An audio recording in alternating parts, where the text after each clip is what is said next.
Attention shoppers, we now have taste in the bread aisle. Dave's Killer Bread. That's right, an organic bread that's no longer a snooze for your taste buds. Dave's Killer Bread is on a mission to make the most of the loaf, to rid the world of GMOs, high fructose corn syrup, and artificial ingredients, and plant the seeds of good in all that they bake.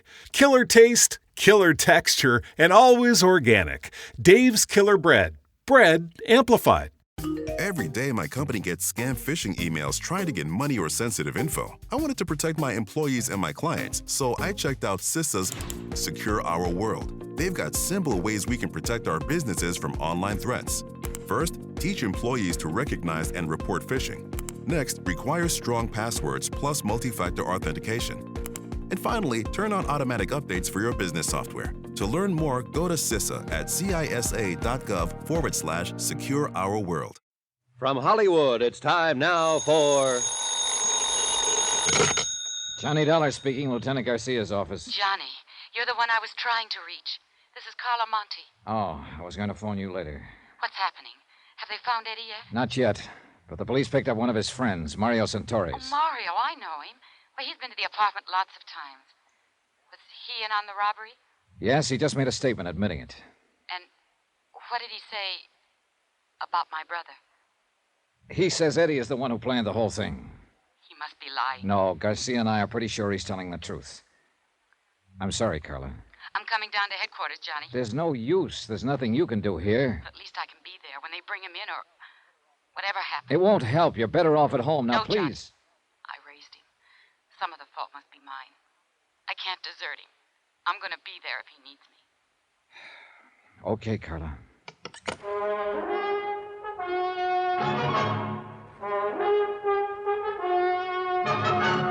Tonight and every weekday night, Bob Bailey in the transcribed adventures of the man with the action-packed expense account, America's fabulous freelance insurance investigator. Yours truly, Johnny Dollar.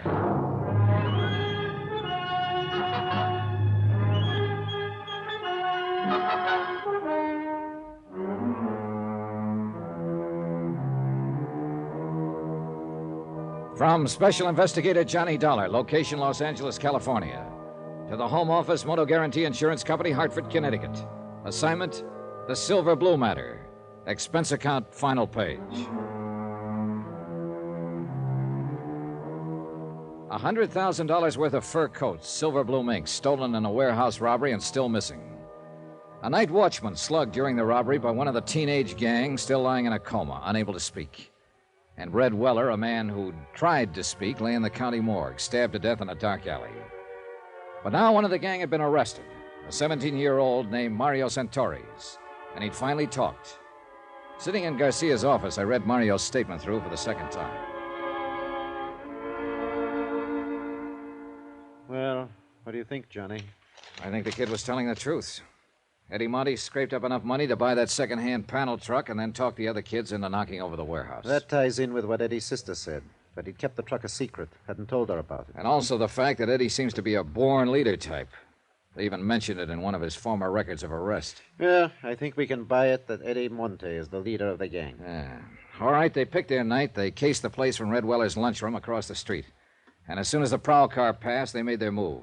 They got the watchman, Albert Crisman, to open the door by showing him a fake telegram through the window. That's another thing that checks out Mario's story, Johnny. Mario claims he's the one who showed the telegram. That's right. Crisman kept saying, kid with a mark on his arm, and Mario's got a bad scar on his left wrist. That's what I mean. It checks out. Mario didn't know what Crisman had told us. All right, so they got inside, and then, according to Mario's version, it was Eddie Monte who slugged the watchman. Probably true. Then they jumped the other watchman in the dark and started hauling out the furs, loading them into the truck of Eddie's. They knew they had 45 minutes before the prowl car came back through. By that time, they'd finished and split up, Eddie driving the truck away alone and the others disappearing on foot. Yeah, I think that's about the size of it. And I think Mario's telling the truth when he says neither he nor any of the others know where Eddie planned to hide out the truck. And Red Weller, according to Mario, was murdered by another gang member. What was his name? Chuy Morel. Yeah. Well, if that's true, Eddie Monte is at least clean on the murder charge. If it's true. All you can tag him on is robbery and assault on that watchman. And I'm kind of glad of it, Johnny. I feel sorry for that sister of his. So do I. She's a good kid. And she's carrying a real load of guilt. Thinks that she's responsible in some way. Oh, she was only 19 herself when their folks died. How could she be expected to hold him in line? And especially in that district. Yeah. She's on her way down here, by the way. Carla Monte? Yeah. I tried to talk her out of it. Oh, maybe she's as well off hanging around here, though, as she is waiting alone in that apartment. It's a rough deal for her, no matter where she waits. Well, at least we can tell her brother's not in quite as deep as we... Excuse me. Yeah, sure. Garcia speaking. Good. Well, who's the other one? Yeah, bring them on in and book them. I'll talk to them later. And now we... What? When? All right. Keep in touch with me. The boys just picked up Chuy Morel and the other two. That leaves just one to go. Yeah, the big one. Eddie Monte. And he's even bigger now, Johnny. What do you mean? That watchman Eddie slugged, Albert Krisman. What about him? He just died. So it was a different thing we had to tell Carla when she arrived at headquarters.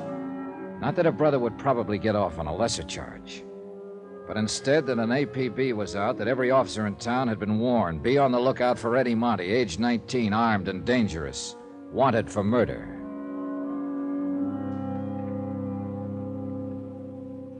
Expense account item 15, $12.50, rent on a hired car. One of Garcia's boys was certain that the background appearing in the photograph of Eddie's truck was somewhere in his district, but he couldn't tag the exact spot. So I decided to cruise that area street by street. Carla Monte, Eddie's sister, went along with me.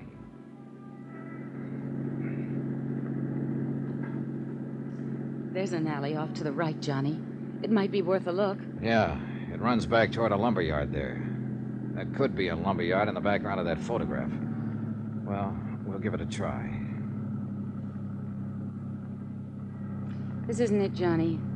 Sally makes a right-angle turn there before it even gets to the lumberyard. Well, we may as well check it on through. It seems to run clear on down to the railroad yards. Please let us find him. If it's the police, he'll fight. And he'll kill someone else. Be killed himself, maybe. It's out of your hands now, Carla. It's got to work itself out in its own way. And there's nothing much anybody can do to stop it or change it. I know, Johnny. I keep trying to fool myself. All the time I know. Well, all you can do is hope. Look! That fence ahead of us there. Next to the railroad yards. Yeah, that could be the fence in these pictures. Looks the same. And that storage shed there at the right, that's in one of the shots. Yeah. And that pile of oil drums. This is it, Carla. This is where those films were taken. The truck was parked right at the corner of that shed. Well, it looks as though that off chance paid off. I'm scared, Johnny. Now that it's so close, I'm scared. Don't be. By off chance, I meant just finding the place. He may not have come back here since the day those pictures were taken. You don't believe that, and you know it. Look, Carla, that house back at the corner has a phone. There's a wire running in from the pole.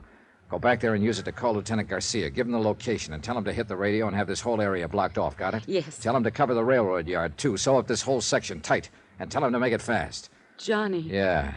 Eddie may be watching us from around here somewhere right this minute.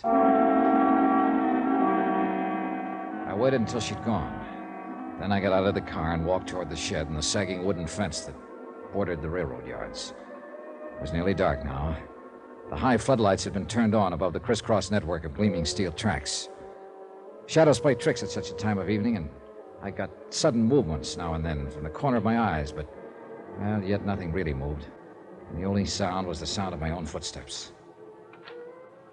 I stopped several times and stood watching and listening, but nothing moved. There was only silence. I reached the door of the long wooden shed and found it padlocked.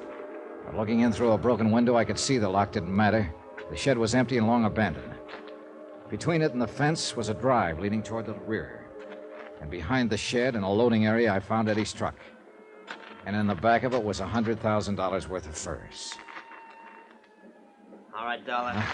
Get your hands up. Eddie, you're in a rut. That's the first thing you said to me the last time we met. I ought to have killed you there in that apartment. Isn't one killing enough? I don't suppose you know it, but Albert Krisman died this afternoon. I know. I got a radio in the truck there. That's where you've been hiding out all the time? Look, if I wanted to answer questions, I'd go turn myself in. You may be better off in the long run if you do. Now get... You here alone? No, your sister's with me. Oh, for the love... What does she want to do? Watch me get it? Why don't you give me that gun, Eddie? It's only a matter of time. You know that. You don't have a chance. Oh, I figure I got a pretty good chance right here in my hand. Chance at what? To break Carla's heart? Smash her into the dirt, kill her, maybe? Shut up. What more do you want to do to her before you're through? I'm not planning to be through. Oh, that's great. But the police are doing some planning of their own. They gotta find me first. I found you, didn't I? And I ought to kill you right where you're standing. Is that all you gotta think about, Eddie? To kill somebody and go on killing until one of them kills you? Shut up! Let me think. Think about Carla if you want to think about something. Think about the things she's done for you, the years she's worked for you, worried about you. That dame was born to worry. Nobody's born to worry. They inherit worries, like you were inherited by her. I didn't ask her to do it. Life didn't give her any choice. But it's too late now to talk about that. It's all over, Eddie. This is the wind-up. Come on now, give yourself up. You haven't got a chance. Oh, and I would have if I gave myself up? Don't you hand me that stuff. The police have got this whole section surrounded. Carla went to call them 20 minutes ago. If I thought you were trying to hand me... Johnny? Keep your mouth shut. Eddie, you don't have a chance. Johnny, Lieutenant Garcia's here. Be careful, Eddie's here. You dirty... I hit the dirt and rolled into the truck and came up on the other side with my gun in my hand. I could hear Eddie running away, but I couldn't tell where he was. Johnny, are you all right? Yeah, I'm all right. Eddie went over the fence into the yards. Where are you? Here, the corner of the shed. Come on, let's go after him. He can't get through. I've got men working this way from the other side. Where's Carla? Back there somewhere. Come on, we can get through the fence here. Carla, stay where you are. Don't follow us. There he goes, Johnny, behind that line of freight cars. All right, come on. He can't get too far that way. There's a train coming. There he goes! He's going to try to beat it. The crazy Eddie! Santa Maria!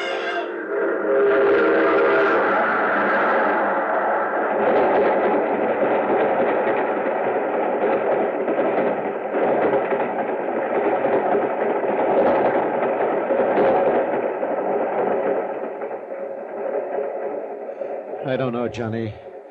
There must be better ways to die.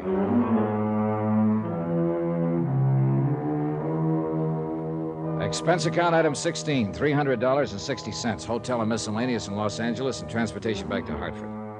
Expense account total, $541.25. End of account, end of report. Remarks? Well, I guess Carla made the remarks for me.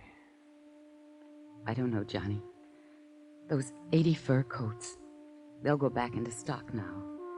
And they'll be sold to women who'll wear them to parties and dances and nightclubs. And they'll be happy in them. And they'll never know about Eddie or about me or what happened here tonight. Yours truly, Johnny Dollar.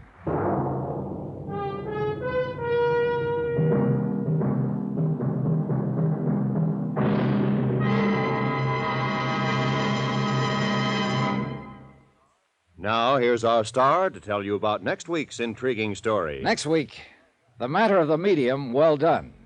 And a seance or two that I think you'll like. Join us, won't you? Yours truly, Johnny Dollar.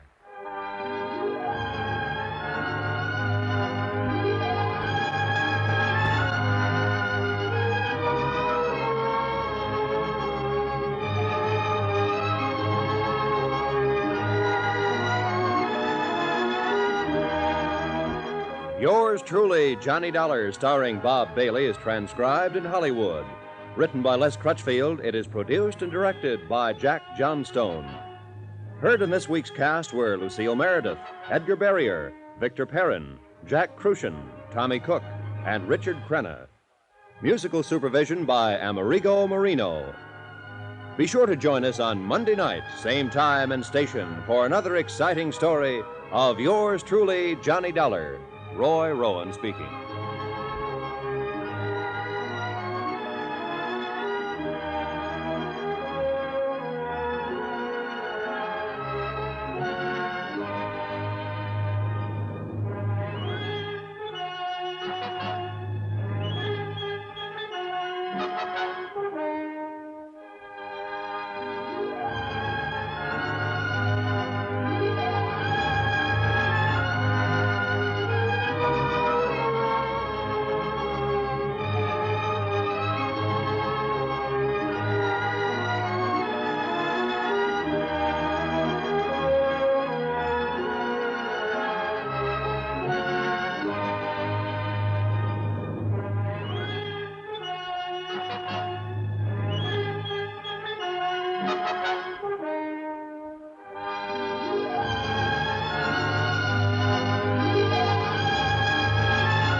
Okay, round two. Name something that's not boring.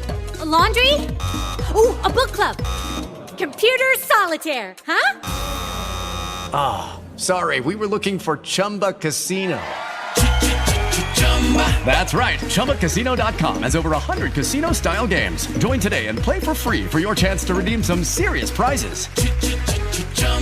ChumbaCasino.com. No purchase necessary. Void where prohibited by law. 18 plus. Terms and conditions apply. See website for details. Hello, it is Ryan, and we could all use an extra bright spot in our day, couldn't we? Just to make up for things like sitting in traffic, doing the dishes, counting your steps, you know, all the mundane stuff. That is why I'm such a big fan of Chumba Casino. Chumba Casino has all your favorite social casino-style games that you can play for free anytime, anywhere with daily bonuses. That should brighten your day a little.